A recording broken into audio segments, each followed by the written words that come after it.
या पलंगावर शेवटचा श्वास घेतलेला आहे। तर अशा प्रकारे अशा प्रकारचे कुर्तासुद्धा बाबासाहेब आपले घालायचे। बाबासाहेबांच्या वापरात असणारे कपडे तसेच त्याचबरोबर ह्या ज्या खुर्च्या आहेत, बाबासाहेब आराम करायचे याच खुर्च्यांवर बाबासाहेब आराम करत असायचे। ह्या आराम खुर्च्या आहेत बाबासाहेबांच्या, इतक्या सुंदर स्वतः बाबासाहेबांनी बनवून घेतलेल्या ह्या खुर्च्या।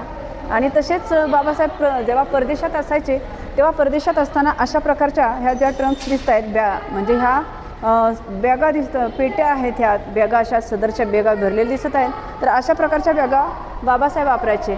आणि हे बघा, ते व्हायोलिन बाबासाहेब वापरायचे, तिथं ते भिंतीला लावलेलं आहे, ते काचेवरती ठेवलेलं व्हायोलिन आहे। तर हे सर्व बाबासाहेबांच्या वापरात असणारी ही वस्तू आहेत। बाबासाहेबांचा तो पॅरामीटर आहे। या ठिकाणी बाबासाहेबांची पुस्तके आहेत, प्रत्येक ठिकाणी बाबासाहेबांच्या पुस्तकांचं कपाट भरलेलं आपल्याला पाहायला मिळत आहे या ठिकाणी। तर आता आपण वरच्या मजल्यावरती जाऊन बाबासाहेबांच्या